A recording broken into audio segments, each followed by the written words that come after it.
Chief of the Shreveport Police Department, Chief Alan Crump. I, Alan Crump. It is not one man's job. He has a whole department behind him. And as he did that, as he began to make that turn, I fired.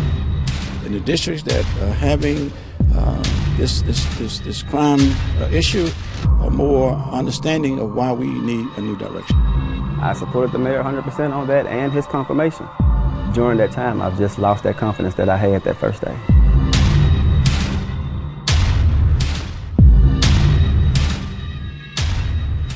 In 2 short years, Shreveport Police Chief Alan Crump has faced scrutiny over what many believe to be rising violent crime across the city, over an officer-involved shooting where he pulled the trigger while chasing a suspect, and repeated calls for his resignation by some council members and mayoral candidates. Tonight, a decision is made. And news of his retirement comes just hours after a shocking double homicide in the city. A husband and wife were found murdered in their car in Shreveport shortly after giving a ride to a man asking for help outside of Mall St. Vincent. The very latest in the search for that murder suspect in moments. But first, let's detail what happened today and perhaps why it happened, leading up to the mayor's office announcing Crump's sudden retirement in less than a week. KSLA News 12 Chief Investigative Reporter Stacey Cameron piecing it all together for us tonight, and that includes a one-on-one interview with the mayor. Stacey.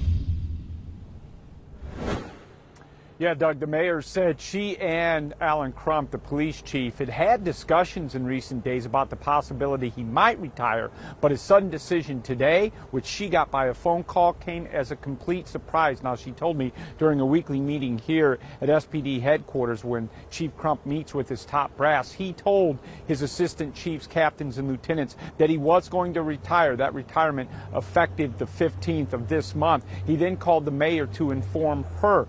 You spoke earlier about the fact that there has been perception that Chief Crump had difficulty, controversy in handling rising homicide rates here, and that some of the mayoral candidates had called for his resignation, even members of city council. I asked her, did that play a role in it, and she said she believed it did. I also asked her whether last night's violent homicide played a role as well. She said they didn't discuss that, but the mayor, in a one-on-one interview with me, did say that perceptions of the chief having difficulty dealing with this violent crime that we've seen played a role. Let's listen to that right now. He was struggling with the fact that the perception was out there, that he, was not the person that should be leading the Shreveport Police Department. You know, when you hear it a lot from people, then, you do think about it. Do you think he was a political weight at this point? I don't. I really don't. I know the perception was out there. That the perception was out there. He knew it was out there because we were hearing it every week. All of us were.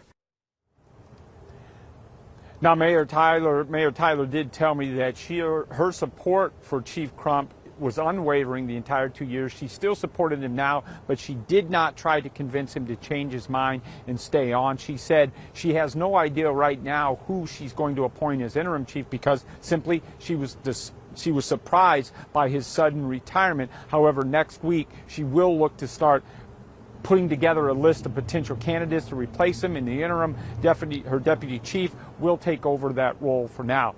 We'll have more about this developing story still as the newscast continues. Back to you, Doug and Dom, live in the studio.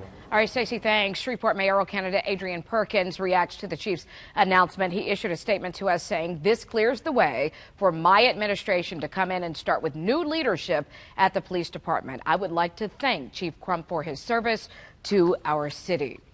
All right, let's take a closer look at Crump's time with Shreveport PD. He started his career with the department in 1992, became interim chief in July of 2016, and was later named the permanent chief. He was among 19 applicants for that position, but scored the second lowest among all applicants on the civil service exam. And you may remember Chief Crump faced controversy as he was put on paid leave in October of last year. After he was involved in an officer-involved shooting incident, he was cleared of any wrongdoing. Councilman Willie Bradford then filed a resolution to seek a vote of no confidence in November of last year, and that resolution was voted down. And now today, he announced he plans to retire. And Councilman Jerry Bowman in studio with us right now. You joined us in studio previously with Mr. Bradford, and we discussed this very issue about the future of the police department. First of all, thanks for coming in. Just your immediate thoughts, City Council member, what you're hearing today about the chief's sudden announcement that he's retiring. Well, I first got the news. I got a couple of phone calls and a few texts, and it was said that, you know, the chief is retiring. So how do you feel about that? And, you know, I was like, well, I didn't know. And they told me that the mayor also did not know. And that just sounds a little odd to me that, you know, the top cop does not relay that message to the mayor. I don't know. Right, and I think that it came as a surprise to everyone. A lot of people want to say that this may be her strategy as we go into the runoff, that she had to do something to show that she's probably going to be tough on crime, and a lot of people with the criticism saying that she had to get rid of the chief. What do you think about that? Right. Well, it's been alluded to that the chief in crime has been a lot of controversy as far as her and her candidacy and her platform. So I do know that I was told that she had hired a political analyst, and that was one of the deals that he told her that it would be best in the best interest to do. If no one realizes there's a mayor's runoff going on right now, what kind of impact do you think this will have? And speak to that timing. Again, perception. Perception is, you know, most people's reality, and I think that going forward, now, if this was a political straw for her to use, then I don't think that the public will buy into that, because this is something that they've been asking about for a long time, whether his retirement, whether him stepping down, whether we get someone new, or even get some help from the sheriff department or from state police. And neither of those have happened, but just at the timing just seems kind of odd. Do you think we should have gotten help from state police? I absolutely do believe we should have got help from police, from the state police and from the sheriff's office. Mm-hmm. Yeah, and from city marshals also should have been involved in all of it, yes. The future of the city, as a council member, what do you see now? Do you feel maybe perhaps more confident that changes can be put into the streets of Shreveport to do something? Because we're about to talk about a double homicide that happened last night. Right, and my condolences to that family and the others who were also shot, the two shooters that we had also, yes. Night, yeah. So my condolences to all of them. I do believe that this will bring a good feeling or perception to our citizens, and that's what they deserve. They've been asking. I got a lot of texts from even police officers now who are saying, well, now they feel a lot better and they feel confident on getting a new chief to put them in the right direction of where they need to go. So what was the perception, I guess, at the police department with officers working with the top cop? Was there a relationship there? Because, you know, if you don't work together, then we can't solve crime. It was kind of divided, because some officers say, well, you know, I like Chief Crump, and he does a great job as far in their eyesight. And then there are those who say that, you know, there's no communication there, there's a breakdown, and, you know, he's been a school resource officer for 15 years at Fair Park, so how did he elevate from here and go straight to the top position? So ideally, who would the top cop look like as far as experience and credentials? Someone who's been out on the street with them to get the knowledge of what's going on in the streets and know the areas of where these things are happening, know the community. Something of that nature. Someone who's been in violent crimes for a while, who's done homicide work for a while, that type of person. Do you plan on speaking up and perhaps talking to both Ms. Tyler as well as Mr. Perkins, since, you know, that runoff's not till December 8th, and say, hey, here's who I think should be the chief? Yeah, well, of course. Do you have someone in mind yourself?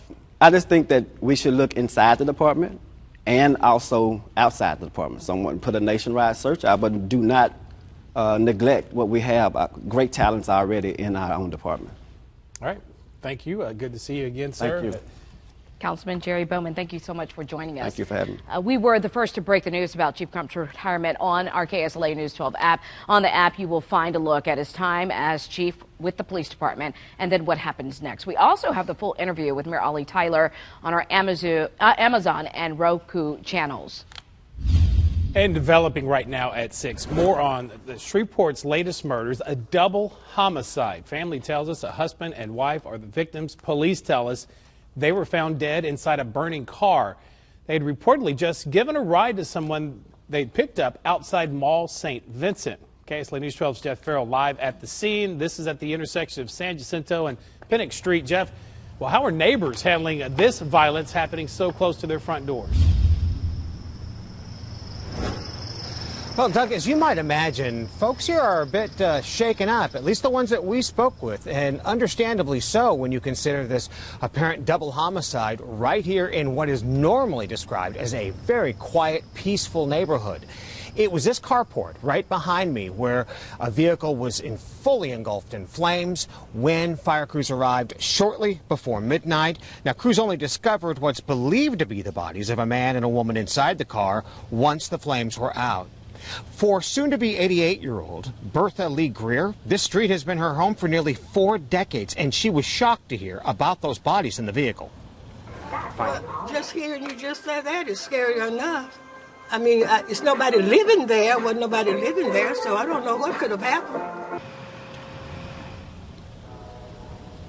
Shreveport police are also working to determine if there's any connection between the grisly discovery and a missing persons report that our newscast has been talking about a little already, filed with the department around 10:25 last night, in which a male and a female adult were reported missing by family members. It is crucial to point out that that has not actually been confirmed, but we're hearing it from so many different sources that it appears likely that that could very well be the case. We'll know for sure verification when the coroner comes out with the identities. They're having to use some scientific tools right now to make clear and distinct identifications. Police are asking, by the way, if you know anything about this case, please call them or call Crime Stoppers for Caddo Shreveport. That's 318-673-7373.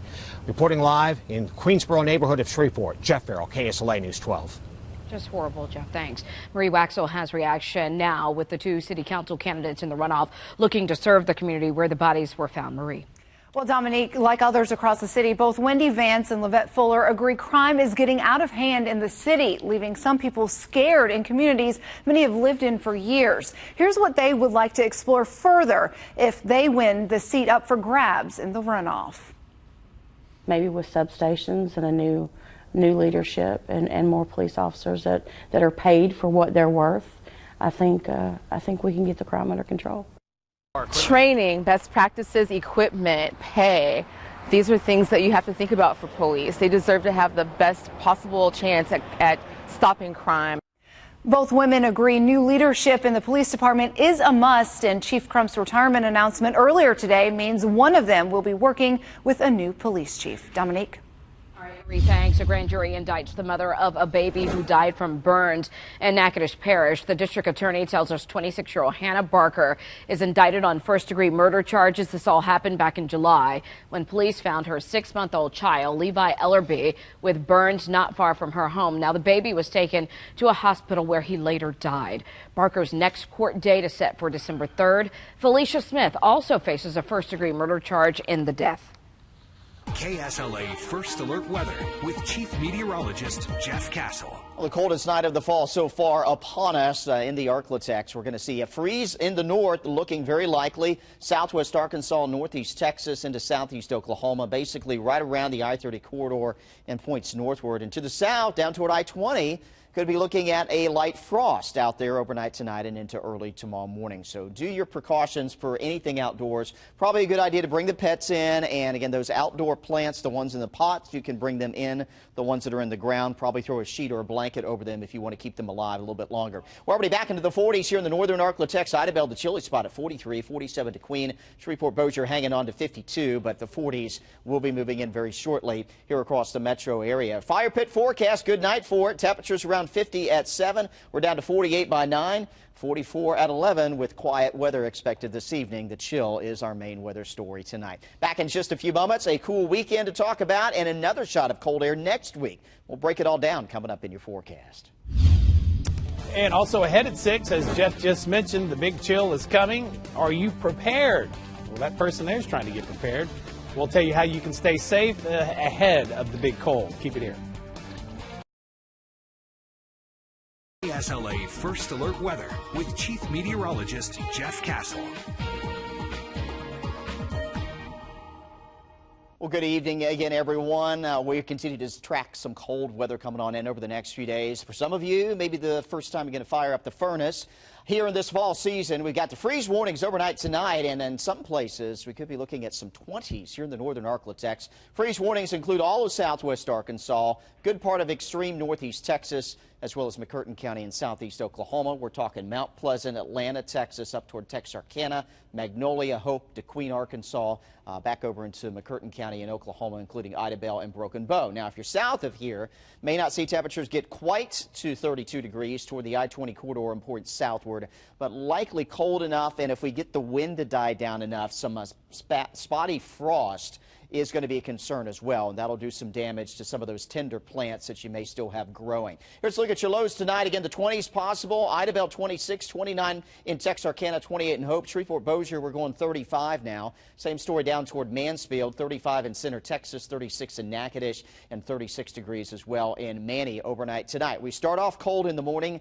It doesn't warm up significantly tomorrow afternoon. In fact, we're still in the 30s probably through at least 9 o'clock, and your afternoon temperatures may only reach the upper 40s and low 50s in most areas. We are going to have a nice Saturday in terms of sunshine, but in terms of temperatures, it is going to be a chilly day. 48 in Texarkana tomorrow and in Foreman, 49 DeKalb, 48 in Stamps, Arkansas. As we take you across East Texas, temperatures here may make the low 50s, but just barely. 51 in Carthage, 50 in Center. We'll go 49 in Marshall, 52 in Shreveport, 51 Coshada, and around 50 degrees in Minden tomorrow afternoon. Rainfall not in the forecast until the end of the weekend, and this may interfere with some of the Veterans Day activities. Now, one of the things we're going to be dealing with, very dry air, at least initially Sunday. Clouds will wake up to those. It may be the afternoon, though, before we start to get some light rain showers that form here from I-20 and point southward. This will be the beginning, though, of our next rain event, so Sunday night into Monday is looking pretty wet, and it's going to continue to be pretty chilly as well through the early going next week. Here we head into early Monday morning, tracking some spots of rain.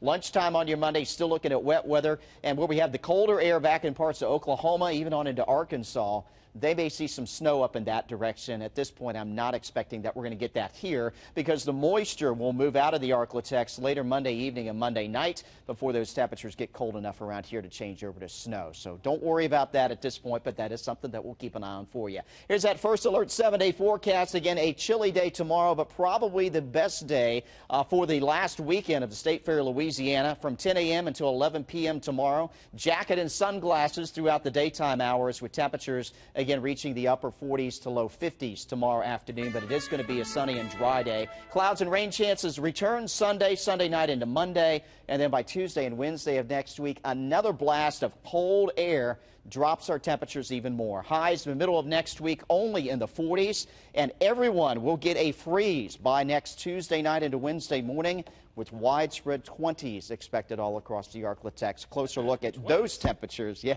coming up in our 6:30 half hour. The big question for me is, at what point will I break down and turn on the heat? I usually try to wait. I almost did today. Did you? I almost did. Fireplace, too. Like having those small bills. You're not running the AC anymore, so you get that small electric bill, but not ready for the gas bill to start going back. You can't have it both ways. Much as I try. Thank you, sir. Thanks, Jeff. Still to come, while you may enjoy all the State Fair has to offer, others are hard at work behind the scenes making sure you have a good time. Miranda Whittington tries out working at a state fair as a concessionaire in this week's Miranda at Work.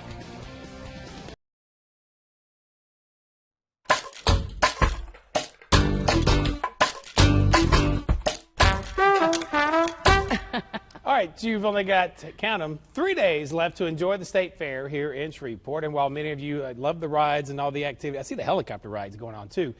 Many of you prefer the food. But how does all of that fried delicacy get made? And this week's Miranda at Work, KSLA's Miranda Whittington spends time with a State Fair concessionaire to learn how it gets done. The State Fair of Louisiana. It's a place where people come to enjoy the rides, the shows, and most importantly, the food. But early in the morning when fairgoers aren't here, you'll find Gary Nelson showing me just how to be a State Fair concessionaire. So we have one person at each window, one person cooking, one person might be dipping corn dogs as well. Gary's been serving up your favorite fried fair foods for the last 25 years and even remembers his very first day. In the middle of a pouring down rainstorm, I had a family come up to the window and order $85 worth of food. And they sat out back on the picnic tables behind the stand, and they looked like the Simpsons devouring the food. But while Gary has stories that can make you laugh for days, the one of how he got into this profession is quite the opposite. I had a friend who would come down with cancer. And so I gave them my 6 weeks vacation for quite a few years until we lost him. After that, Gary had no plans of continuing as a concessionaire, but then another friend got sick, and a few more years of working turned into 25. A candy bar or a Twinkie. And while he can make a lot of things, he decided to show me how to make a fair favorite, fried Oreos. First, you need Oreos. And some toothpicks. You don't want to eat these every day?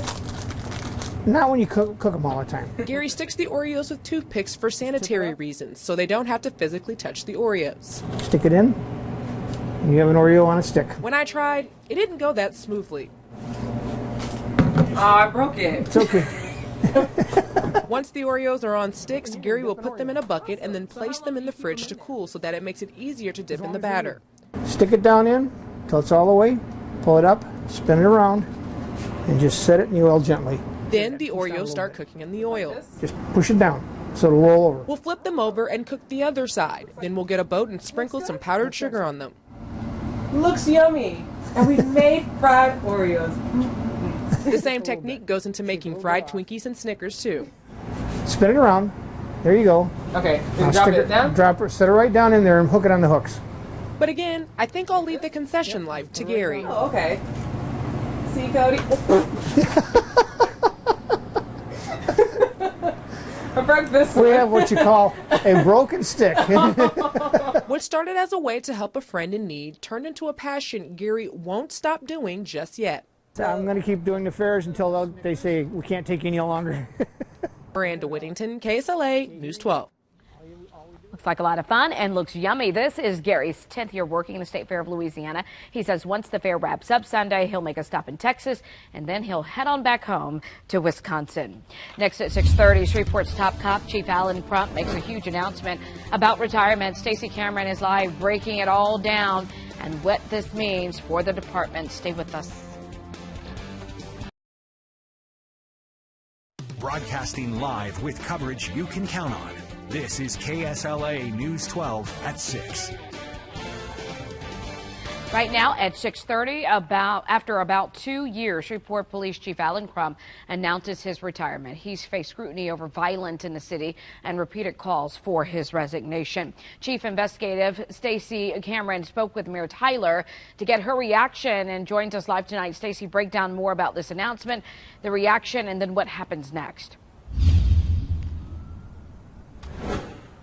Yeah, Dom, you know, the mayor said that the call she got from the chief this morning was completely unexpected. In fact, she said she was in meetings all day and hasn't even had the opportunity to stop and think who she might name as interim chief before a permanent chief can be named. Now, she said the constant controversy and the criticism and perceptions that Crump wasn't qualified for the job or that he wasn't handling issues such as the rising homicide rate in the city well did eventually take its toll on the chief, that she and he had actually talked in recent days about the idea whether he would retire, but she said she had no idea he was actually planning to do that. She stressed, she wanted to make certain that she stressed that she did not ask him to retire. She did not ask him to step away, that it was completely his decision, that she still had unwavering support for the chief, a 26-year veteran who, as you mentioned, had served in his role as chief of police for almost 2 years, of course, an interim appointment a few months before that.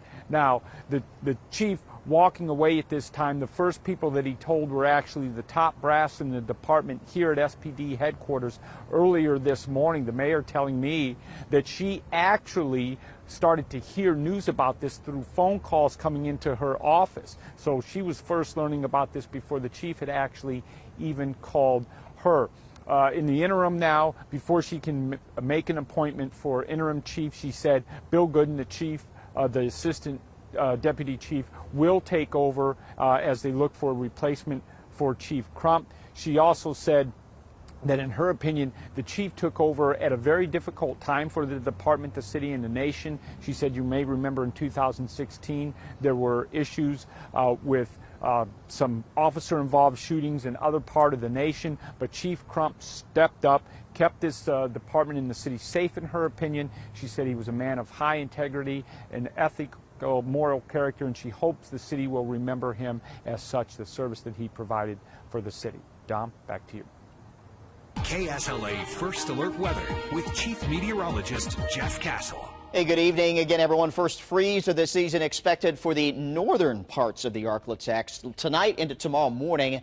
And for the rest of the area, it's probably going to happen Tuesday into Wednesday of next week. Here's where the freeze warnings are in effect again. All of southwest Arkansas, much of northeast Texas from Cass County back over toward Franklin County and points northward. Also includes McCurtain County in Oklahoma. This is where we expect temperatures to fall to 32 or likely, in most cases, even lower than that. Jeff, thanks. Get ready to turn the heater up and grab a coat. Winter is making a return with a freeze warning for parts of the Arklatex tonight. And Texarkana fire investigators want to make sure that you stay warm and safe at the same time. We just want to make sure that people are heating their houses properly. Texarkana, Arkansas fire investigators say the cause of this house fire earlier this year was apparently due to a faulty fireplace. Fire Marshal Stephen Johnson says when cold weather hits the area, it brings an increase in fires as people try to stay warm. If they have to heat, try to use the safest way possible. If you have to use this portable space heater, keep it 3 feet away from anything. And if you are using any type of natural gas or heat or wood products to heat your house, make sure you have a carbon monoxide alarm. Fire Marshal Johnson is encouraging residents to get fireplaces checked and cleaned before using. Robert Brooks is with ABS Chimney Sweep. What caused the fire is too much soot. People burning pine, gum, and wet wood. Brooks says with the cold temperatures coming to the Arklatex, his business is really heating up. And they just got to make sure their chimney fire is safe and clean before they start, so the family's safe and got that peace of mind. Road crews are also bracing for the cold. The Texas Department of Transportation started pre-treating bridges with a brine solution in anticipation of freezing temperatures. TxDOT officials say they will continue to monitor the weather to make sure roads are safe for travel. Both the Texas and Arkansas Department of Transportation are working ahead of time in case any winter weather comes through. All right, Friday night under the big lights. This is a live look at Mansfield High School. It's all about to go down. It's time for another Friday night of football. This time it's all about the playoffs. Rashad Johnson is next with a preview of all of tonight's games. But let's take a look at our game that we have going on tonight. Mansfield hosting South Plaquemines in 2A action. Here's another live look at the field. The Wolverines, they managed to pick up a win over Lakeside, like we said, and they're missing a few pieces.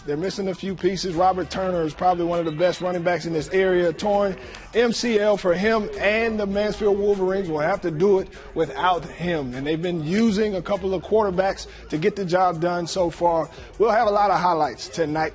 This is what it's all about, baby. We got overtime action tonight at 10. You don't want to miss it. Come back and see what we got going on in overtime.